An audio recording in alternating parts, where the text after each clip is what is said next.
deber informarles de que en el curso de los próximos minutos o de las próximas charlas, ustedes podrían necesitar hacer pipí. No se alarmen, no se alteren. La organización ha tomado todas las medidas necesarias. Un habitáculo al efecto ha sido construido y diseñado en la esquina superior derecha del local. Si se preocupan por su seguridad, no hay ningún problema. Todo el camino está iluminado y los hombres ocupan un habitáculo y las mujeres otro. Todo ha sido higienizado y no hay ningún tipo de serpiente, bicho, batracio o mamífero en el interior de los depositarios. Esto a ustedes les puede parecer quizás muy obvio, pero aquí no es tan obvio. En el Amazonas y sus afluentes, donde estuvimos en enero con UNICEF y con la Fundación ACWE, en efecto, tiene la mayor humedad del planeta, la mayor cantidad de agua que puedes encontrar en el planeta, pero en muchos de sus afluentes la mitad de la población no tiene acceso a una red pública de agua potable y solamente la tercera parte tiene acceso a una red de saneamiento. Nunca pensamos en los waters, nunca pensamos en las letrinas, nos parecen algo que damos por sentado, pero no solamente son necesarias para mantener la casa limpia, necesitamos el saneamiento para evitar enfermedades, necesitamos el saneamiento para ir seguros. Muchos de los ataques de animales o de los ataques de violadores en la selva ocurren mientras la gente, especialmente los niños, se desplazan en la oscuridad para buscar un sitio donde hacer sus necesidades. El Estado ha intentado muchas veces en esas zonas poner letrinas, poner agua potable, hacer infraestructuras. El problema es Estamos hablando de zonas que no tienen conexiones a infraestructuras. Estamos hablando de zonas en las que ni siquiera es fácil colocar infraestructuras. Cuando uno va a Iquitos, desde el malecón de la ciudad de Iquitos, se ve un río. Hace unos años, ese río era el Amazonas. Hoy es el río Itaia. El malecón es el mismo, la ciudad es la misma, pero el río es otro. Lo que llamamos río, por simplificarnos la vida, en realidad son numerosas corrientes gigantescas de agua, algunas de 2 kilómetros de ancho, que van cambiando de curso, que van entrando, que van ocupando casas. Estas casas se tienen que hacer así de altas para que el agua no las cubra cuando vienen las crecidas, y eso complica mucho la conexión a infraestructuras. Pero además las infraestructuras en realidad son imposibles, porque solamente vas a lograr destruir una parte del ecosistema para instalar tuberías o cables eléctricos, vas a destruir una parte del ecosistema para que luego el ecosistema destruya tu infraestructura cuando cambie el curso del río, cuando suba el agua hasta los niveles, hasta una mayor estatura que la de una persona. Y lo peor es que normalmente el agua sube así. Esto es un principio de lo que se llama una crecida. Las inundaciones en esa zona no vienen y arrastran todo como en las películas, no son olas. Es solo el agua que empieza a subir. Empieza a subir, empieza a subir. Primero cubre las canchas de fútbol, después cubre los muebles, después cubre a las personas, después cubre a sus casas. Y esto ocurre por lo menos una vez al año. Ocurre más en los últimos años debido al cambio climático, y una vez que el agua sube, nunca sabes si va a volver a bajar.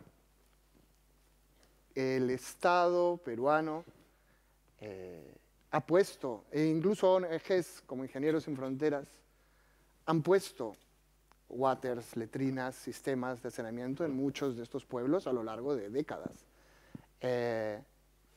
La cuestión es que ustedes pueden imaginarse qué pasa con un water cuando el agua empieza a subir así. Todo el contenido sale del water y es repartido por toda la población, ¿no? Los sistemas normales, los sistemas que tenemos aquí, los sistemas que cada uno de ustedes tiene en su casa, en un sitio como este, no funcionan. No funcionan porque es imposible mantener el agua al mismo nivel. No funcionan porque damos por sentado, tanto con la basura como con las necesidades humanas, damos por sentado que van a ir a un sitio. El problema aquí es a dónde van. Tienes un water, tienes un basurero, y una vez que se llena, solo puedes volver a tirarlo en el río, volver a tirarlo en el pueblo, volver a tirarlo en el ecosistema. El agua aquí es mucho más que simplemente agua. El agua es la carretera. El agua es... la gente se desplaza sobre líquidos, se desplaza en bote. El agua es el supermercado. La gente saca la comida directamente del agua, pescan directamente lo que se van a comer ese día. El agua es el entorno, el agua es el pueblo, la relación con el agua tiene unos niveles que no imaginamos los que vivimos en ciudades. ¿Qué es lo que pasa con eso? Que cuando contaminas el río, que cuando ensucias el río, inmediatamente tienes un hijo enfermo, inmediatamente tienes un padre muerto. El impacto de las pequeñas cosas en el ecosistema es ahí inmediato. Para nosotros en la ciudad es algo que aparece en el periódico, pero ahí es cuestión de que tus hijos se enfermen o no. Así que permítanme presentarles al Water. Este es el proyecto que con financiamiento de Aqua lleva UNICEF en estas zonas afluentes del Amazonas y el que yo fui a ver para contarlo pues, en el diario El País, como se ha dicho aquí, pero también aquí hoy con ustedes. Es alto para que el agua a la hora de subir no lo alcance, hay que subir por unas escaleras y todo lo que se hace cae en esa caja de ahí dentro. Se le echa serrín y eso forma compost que se usa como abono. La única manera de reutilizar la basura y las necesidades humanas, evacuaciones, es devolverlas a la tierra. Este sistema es muy sencillo, tiene un costo muy reducido, casi nulo, no necesita infraestructuras. La madera sale de lo que la propia comunidad recoge e incluso en una de las poblaciones en las que estuve estaban utilizando las botellas de plástico, las botellas que se tiran, las botellas de bebidas, de agua o de Coca-Cola o de todas las botellas que sean de plástico para crear cinturones que se amarran a estas letrinas. Cuando viene la crecida y el agua empieza a subir, la letrina flota.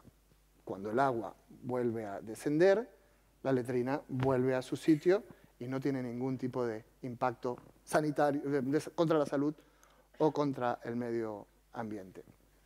El otro proyecto vinculado al saneamiento es este.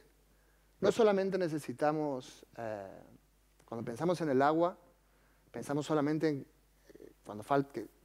que falta agua para beber en un sitio, pero hacemos muchas más cosas con el agua. Nos bañamos, lavamos las cosas, lavamos los platos, la ropa, mantenemos limpio nuestro entorno para evitar enfermedades. Problema, estamos hablando de comunidades nativas que recién empiezan a acercarse a las ciudades, que no conocen los usos de las ciudades. Un gran problema que tenían los sistemas para lavar que se instalaban antes es que pensaban como nosotros, un fregadero. Pero la población de aquí está acostumbrada a lavar así, está acostumbrada a lavar en el río. Este es un sistema diseñado por la ONG Alianza Arcana, que colabora con todo este proyecto, que de hecho es la que ha diseñado todo este proyecto sobre el terreno, de reciclaje de aguas grises. Eso que ven ahí es una especie de mesa. La gente lava y se baña encima de esa mesa. El agua cae alrededor sobre un círculo que está rodeado de árboles de plátano. El plátano filtra el jabón, de manera que lo que cae abajo se vuelve a convertir en compost y se vuelve a usar como abono, reutilizando todo el material que se usa, otra vez sin infraestructuras, otra vez con un costo cero y otra vez de una manera ecológica. ¿Cuál es la diferencia entre estos pueblos que tienen estos sistemas y los que no los tienen? No es una cuestión de dinero, es una cuestión de algo más elemental, que es conocimiento.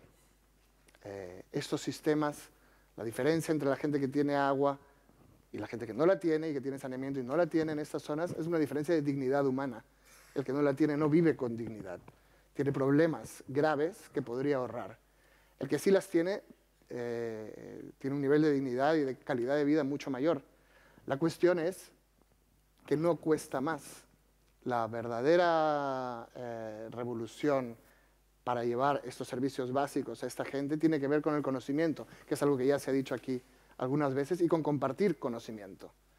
Enseñar cómo diseñar esto, enseñar cómo usar estos sistemas, enseñar a lavarse las manos después de usarlos, enseñar todo este tipo de cosas, enseñar cómo diseñar los sistemas de saneamiento y organizarse colectivamente para hacerlo es lo que marca la diferencia entre una vida digna y una vida indigna.